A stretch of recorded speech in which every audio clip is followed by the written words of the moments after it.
तो हमारी सभी यूट्यूब फैमिली को हर हर महादेव।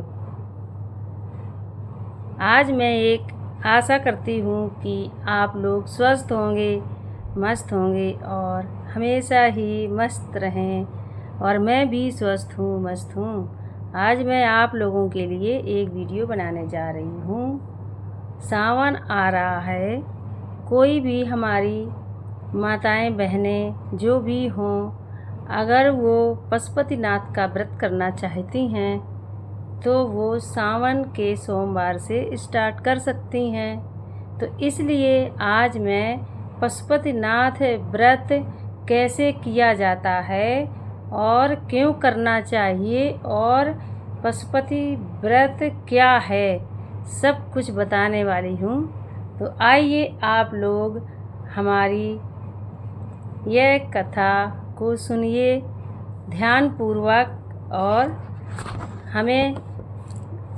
हमारी कथा को लाइक और कमेंट ज़रूर करना। हमारी वीडियो को पशुपतिनाथ व्रत की पूजा मतलब कैसे करनी चाहिए, उसकी सबसे पहले तो उसकी क्या सामग्री होनी चाहिए, क्या क्या आपके पास सामान होना चाहिए।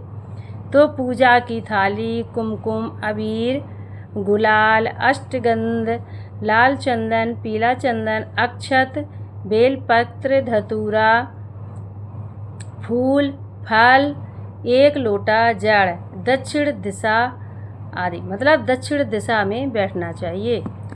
अब पशुपति व्रत करने की मैं आप लोगों को विधि बता रही हूँ कि पशुपति व्रत कैसे किया जाता है और क्यों करना चाहिए सभी को। तो सबसे पहले सोमवार के दिन सुबह ब्रह्म मुहूर्त में उठकर स्नान आदि नित्य कर्म से निवृत्त हो भगवान शिव का शुद्ध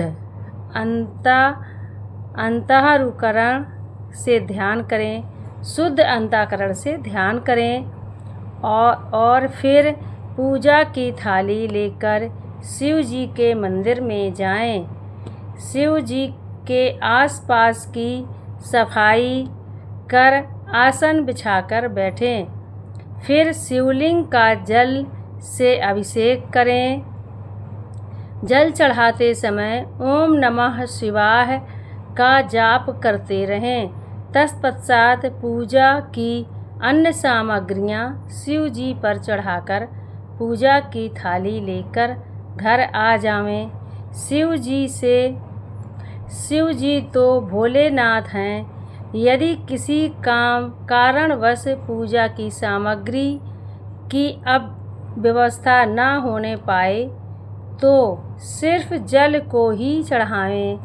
भगवान शिव तो इससे भी प्रसन्न होते हैं। सुबह की पूजा के पश्चात पशुपति व्रत की शाम को पूजा करें।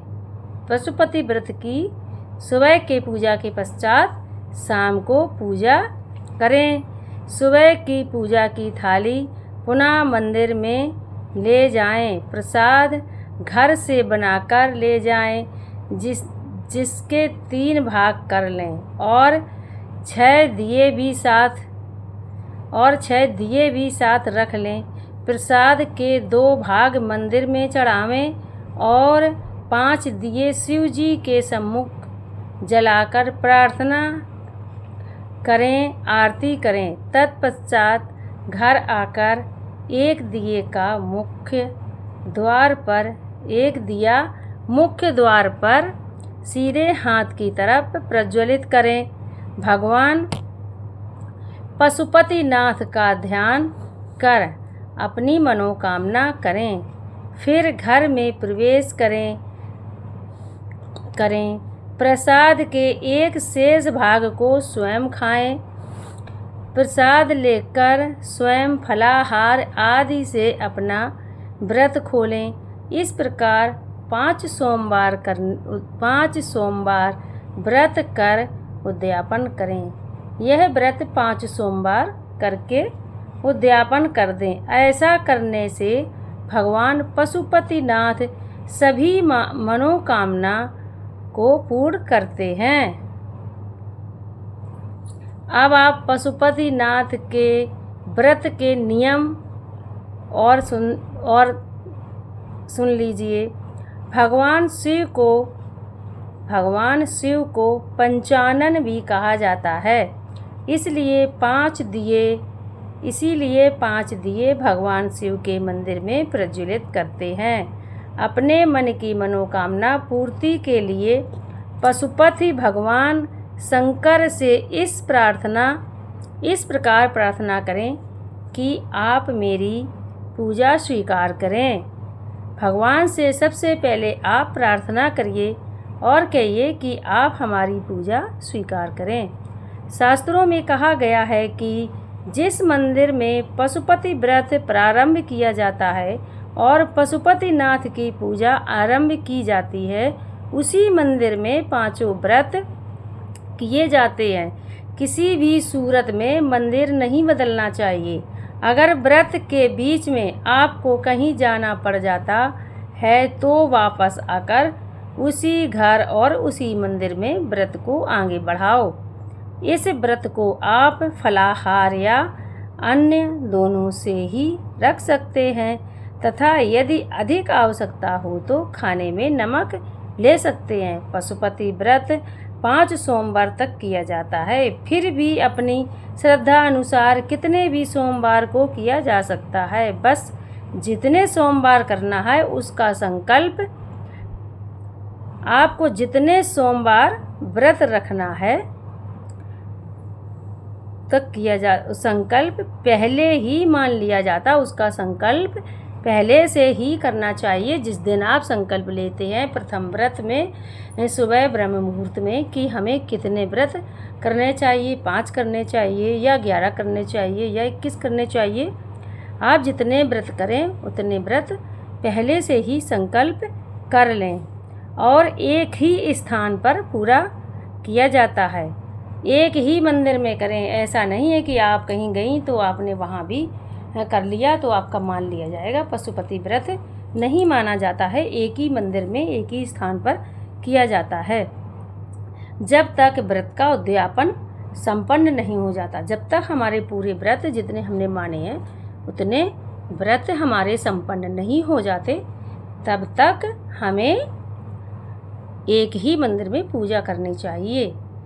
तो सभी लोग पशुपतिनाथ के व्रत की यह नियम हमारी लॉन्ग वीडियो से देखें, सुने और उसे लाइक करें, सब्सक्राइब करें।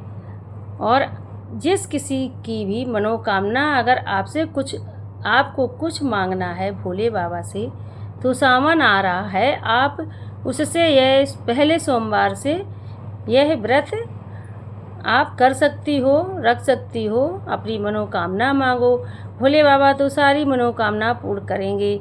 इसमें आपके अगर किसी के कोई बच्चा नहीं है तो पशुपतिनाथ का व्रत करे और भगवान भोले बाबा से मांगे कि मेरी गोद भर दे, तो भगवान अवश्य ही उसकी गोद भरते हैं। पशुपति भगवान भोलेनाथ इतने दयालु हैं कि आप लोग सभी जानते ही होंगे कि तभी तो उनका नाम भोलेनाथ पड़ा है।